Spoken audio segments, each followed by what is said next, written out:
여러분, 하나님이 구원받은 우리가 세상을 살아가면서 갖기 원하시는 하나님의 관점은 무엇일까요? 오래전에 어떤 분이 신앙 상담을 하다가 이렇게 말씀하신 적이 있습니다. 목사님, 구원받은 내 삶이 왜 이렇죠? 세상 풍파 때문에 내 주의 것들 때문에 힘들고 어렵습니다. 목사님 이럴 때 제가 어떻게 해야 합니까? 라고 묻는 것이었습니다. 여러분, 야곱도 자신의 삶을 보며 이렇게 고백한 적이 있지 않습니까? 야곱이 바로에게 이르되 우리 조상의 나그네의 길에 연주에 미치지 못하나 험악한 세월을 보냈나이다 하고. 여러분, 우리가 살다 보면 원하지 않는 일들을 만날 때가 있습니다. 구원은 받았지만 여전히 힘들고 어려운 일들을 만날 때가 있다는 것입니다. 우리는 이미 예수님을 통해 구원을 받았지만 구원을 받았음에도 불구하고 살아갈 때 이러한 일들을 만날 수 있다는 것입니다. 여러분, 야곱도 하나님의 인도하심을 받는 사람이었지만 자신이 험악한 세월을 보냈다고 고백하지 않습니까? 여러분, 우리도 이러한 경험들을 할 수 있는데 이럴 때 하나님은 우리가 어떤 관점을 가지고 세상에서 살아가길 원하실까요? 이번 시간에는 이에 대해 함께 나누기 원합니다. 특별히 노아의 방주 이야기를 통해 구원받은 우리가 세상에서 살아가면서 가져야 할 하나님의 관점이 무엇인지에 대해 함께 나누기 원합니다. 여러분, 우리는 이미 노아에 대해 잘 알고 있습니다. 우리가 잘 알다시피 노아는 120년 동안 방주를 짓습니다. 그리고 이 방주를 다 지었을 때 하나님은 홍수로 세상을 심판하십니다. 여러분, 왜 하나님이 세상을 심판하셨습니까? 왜냐하면 당시의 죄악이 세상에 가득했고 사람들의 마음과 계획이 너무 악했기 때문입니다. 그래서 홍수로 세상을 심판하신 것입니다.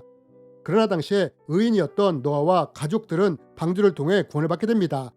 성경에 보면 하나님은 심판이 시작될 때 노아와 가족들 그리고 세상의 동물들을 불러 모아 방주에 넣으시고 문을 직접 닫으셨다고 하셨습니다. 이렇게 노아와 가족들은 심판 중에도 방주를 통해 구원을 받은 것입니다. 그런데 여러분, 혹시 아십니까? 노아와 가족들이 방주를 통해 구원을 받았지만 이들의 방주의 삶이 그리 녹록지 않았다는 것을 말입니다. 이게 무슨 말이냐? 여러분, 성경은 말합니다. 비가 40주야로 쏟아져 내렸다고요. 여러분, 어마어마한 폭우가 40일 동안 쏟아져 내렸다는 것입니다. 이와 함께 방주도 물 위로 떠올랐을 것입니다. 하지만 여러분, 이런 상태에서 물에 떠오른 방주는 어땠을까요? 방주 안에 있던 사람들의 상태는 어땠을까요? 여러분, 저는 오래전에 낚시배를 타본 적이 있습니다. 저는 멀미를 잘 하지 않았기 때문에 걱정하지 않았습니다. 그런데 이 배에서 어떤 경험을 하게 되었느냐? 배멀미가 얼마나 무서운지를 알았습니다. 파도의 배가 출렁출렁할 때마다 속이 울렁거리더니 급기야는 속에 있는 모든 것들이 올라오기 시작했습니다. 당시를 기억하면 마치 일주일 전에 먹었던 음식이 다 육류되어 올라오는 느낌이었습니다. 결국 견디다 못해 다시 육지로 돌아와야만 했습니다.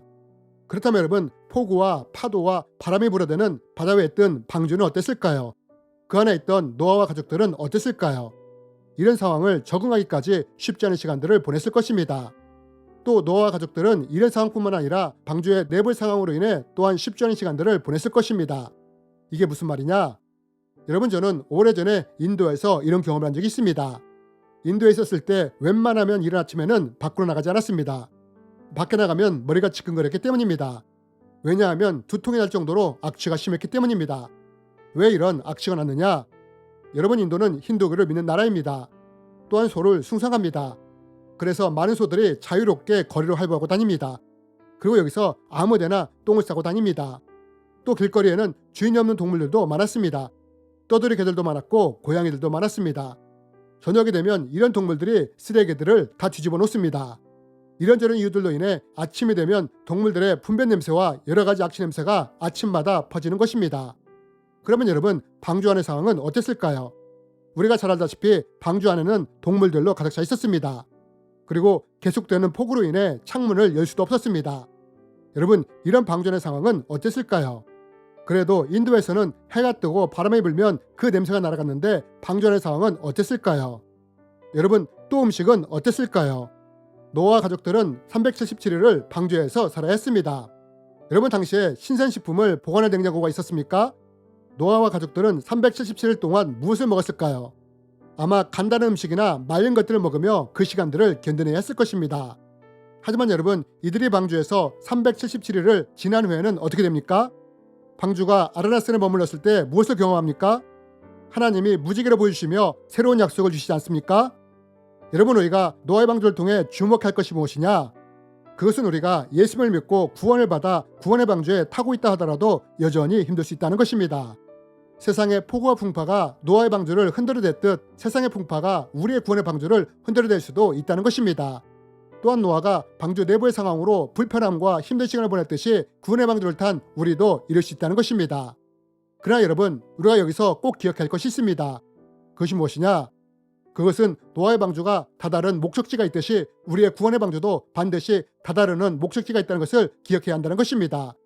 그렇다면 여러분, 우리가 타고 있는 구원의 방주가 다다른 목적지는 과연 어디일까요? 여러분, 야곱은 이렇게 고백을 했습니다. 세상에서 험악한 삶을 살았다고요. 그리고 이렇게 고백한 야곱은 애굽에서 생을 마감하게 됩니다. 그런데 여러분 아십니까? 야곱이 이 세상에서는 험악한 삶을 살았지만 그의 믿음이 다른 결과를 낳았다는 것을 말입니다. 이게 무슨 말이냐? 여러분, 신약에 보면 예수님이 천국에 대해 말씀하시는 장면이 나오는데 이때 예수님이 어떤 사람들에 대해 말씀하신지 아십니까? 예수님은 이렇게 말씀하셨습니다. 또 너희에게 이르노니 동서로부터 많은 사람이 이르러 아브라함과 이삭과 야곱과 함께 천국에 앉으려니와. 여러분, 예수님이 뭐라고 말씀하십니까? 세상에서 험악한 삶을 산 야곱이 어디에 있다고 말씀하십니까? 바로 천국에 있다고 말씀하십니다. 여러분, 하나님이 우리가 세상을 살아가면서 갖기 원하는 하나님의 관점이 무엇인지 아십니까? 그것은 세상의 삶이 전부가 아니라는 것을 기억하기 원하신다는 것입니다. 여러분, 사도 바울은 이 세상을 살고 있는 우리가 어디에 소속되어 있는지를 분명하게 이렇게 말합니다.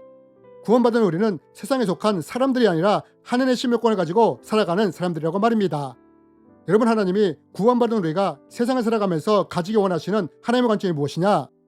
여러분, 하나님은 우리가 세상 사람들처럼 세상이 전부인 것처럼 아둥바둥거리며 살지 않기를 원하십니다. 왜요? 우리의 시민권은 세상에 속한 것이 아니라 하늘에 속해 있기 때문입니다. 그렇다고 세상의 삶 자체를 무시하라는 것은 아닙니다. 단지 구원받은 사람이라면 이 세상이 전부가 아니라 우리가 돌아갈 본향인 천국이 있다는 것을 기억하며 살기를 원하신다는 것입니다. 이것이 바로 하나님이 우리가 세상을 살아갈 때 갖기 원하시는 하나님의 관점인 것입니다. 내 삶의 목적지는 세상이 아니며 하나님 아버지가 계신 천국이라는 것을 늘 기억하며 살아가기를 원하신다는 것입니다. 또한 내가 갈 그 천국에는 더 이상 죽음도 슬픔도 울음도 아픔도 없는 곳이라는 것을 기억하며 살아가기를 원하신다는 것입니다. 여러분, 세상에 살다 보면 중요한 것들이 많이 있을 것입니다. 그러나 구원받아 천국에 가는 것보다 더 귀한 것이 없음을 기억하는 우리가 되었으면 좋겠습니다. 여러분, 예수님은 말씀하셨습니다. 동서로부터 많은 구원받은 사람들이 아브라함과 이삭과 야곱과 함께 천국에 앉을 것이라고 말입니다. 여러분, 우리는 천국을 향해 가고 있는 구원의 방주를 타고 있습니다. 그러나 이때 세상의 풍파가 이 구원의 방주를 흔들어낼 수 있습니다. 또 방주 내부의 문제로 때로는 어려움이나 불편함을 겪을 수 있습니다. 하지만 우리가 끝까지 예수만 믿고 의지하며 나갈 때 결국 우리의 구원의 방주는 천국에 도착하게 될 것입니다. 그리고 죽음도 슬픔도 울음도 아픔이 없는 천국에서 먼저 도착한 아브라함과 이삭과 야곱과 함께 영원한 삶을 누리며 살게 될 것입니다. 주님의 이름으로 여러분을 축복합니다.